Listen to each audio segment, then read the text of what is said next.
Well, the Flyers dropped their 9th straight, this time to the Avalanche, 7-5. Excuse me. Welcome into Flyers Postgame Live, presented by Curado Insurance. I am Taryn Hatcher, joined by Scott Hartnell.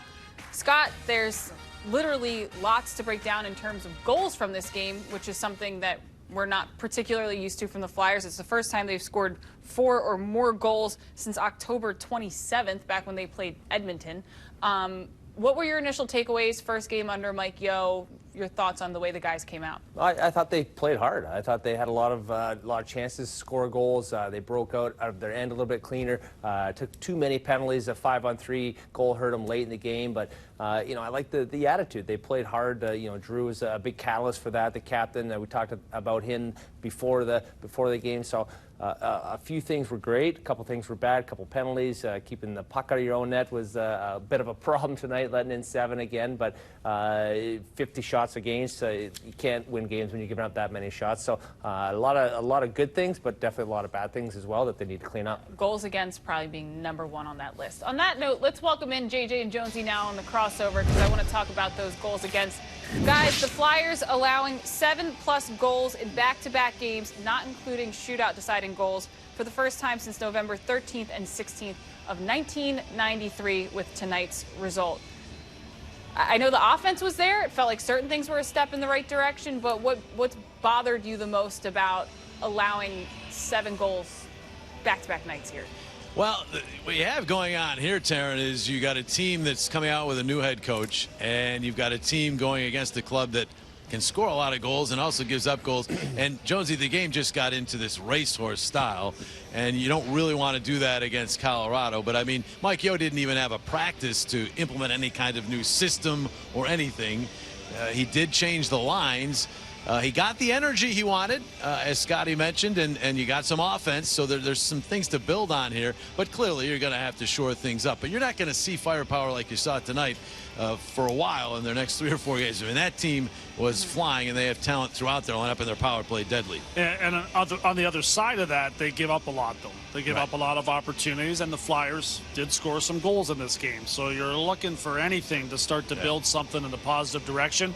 They had some players that played well that were noticeable, especially in the offensive zone, including Morgan Frost. Kevin Hayes with a couple of assists in the 3rd period. Oscar Lindblom gets in the board in this game.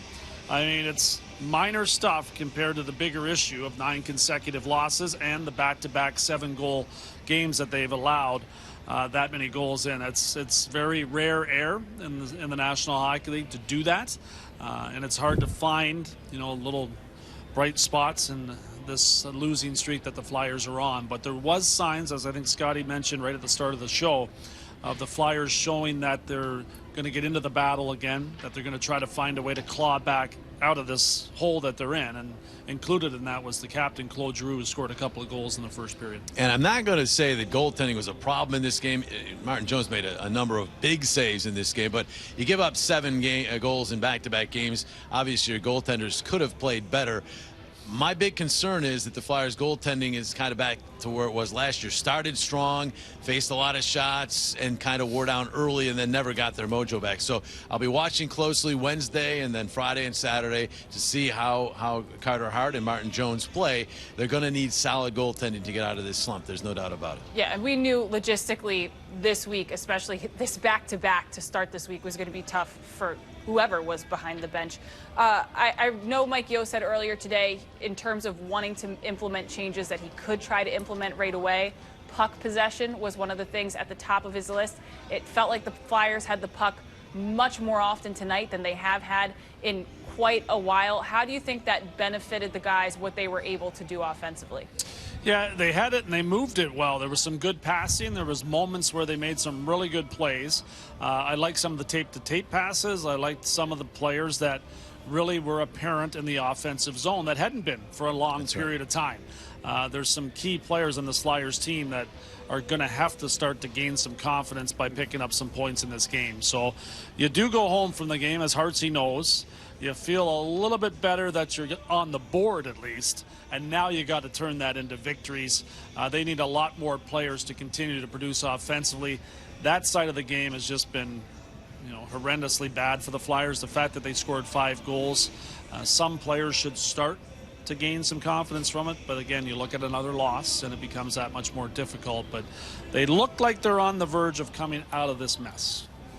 Well, that's at least a step away from where we were at the end of last night's show. So, JJ and Jonesy, thank you so much. You seem so disheartened, Taryn. No, It'll turn. I feel like, listen, having 5 Flyers goals to talk about, it's been a long There you time. go. So there you go. there There's were the bright steps in the side. right direction for sure. There were power play goals to speak of. I mean, certain steps, but it's still 9 straight losses. So, JJ Jonesy, thank you for joining us here on the Crossover. Next time we talk to you here on the Crossover on Postgame, hopefully we're not talking about any kind of double digits. We want a smiling Taryn Hatcher. There we go. All right, let's now move on to the Colonial Nissan Game Changer. No reason to smile here. Scott, the Flyers not only give up late power play here, but Avs get a 2-man advantage, and you knew that this was playing with fire. Yeah, you know, they won the draw. They kind of a bouncing puck for Braun to get it out. Cam tried to dive for it, and then you got guys laying on their bellies, and a 5-on-3. You're going to make the right pass, and they did it right down to Kadri. A left-handed shot here to the left side of Martin Jones, but they saw that top part of the net open here. You're going to see a good angle right here. Just laid it up there. I know it goes off Jones's shoulder and right under the bar there. You can't do much about that one, but you'd like to see them stay out of the box too. Questionable call. Jonesy said it on there. Might have got his stick in there. I think it was Scotty Lawton that took the penalty, but you got to try and find a way to kill that off. It was a close game at that point. They made it a 2-goal game, and then it kind of spin ball from there. How concerned are you with what JJ mentioned in terms of yesterday we see the Flyers allow, well, Carter Hart gives up 5. He gets pulled. Martin Jones goes into that game. Tonight they give up 7. We saw last year the Flyers goaltending did actually start off strong from both Brian Elliott and Carter Hart last year, and then everything got away from the team defensively, and then the goaltending started to get away as well. Are we panicking too soon because everything else feels like the sky is falling, or are you genuinely concerned there? I wouldn't be too concerned about the goaltender. They're pros. They know how to get out of funks. And right now it's about the system. It's about Mike Yeo kind of changing the way, the mindset of the Flyers, how they're playing. I thought they played hard tonight. They held on to that puck. They did some great things. Obviously, defensively, they did some poor things. They got beat. They let Cale Makar go end-to-end on a power play, not even touched, and go top shelf on Martin Jones. So some of the penalties they're taking, I'd love for them to take a two-hander, like right in the back of the legs to protect a goal. None of these little foo-foo hooking calls and things like that. If you're gonna take a penalty, Scott wants you to mean it. Make it count. That's what I'm trying to say. But you get into these kills against a power play like that, you're not going to end up on the right side of the score sheet, which they didn't tonight. And we even mentioned while we were sitting here talking when the score was, I think it was 6-4 at that point, we said it feels better than it actually looks on the scoreboard simply due to actual puck possession. All right, coming up on the other side of the break here on Flyers Postgame Live, we are going to hear from head coach, Mike Yeo, his first post-game press conference as the interim head coach of the Philadelphia Flyers. We'll be right back.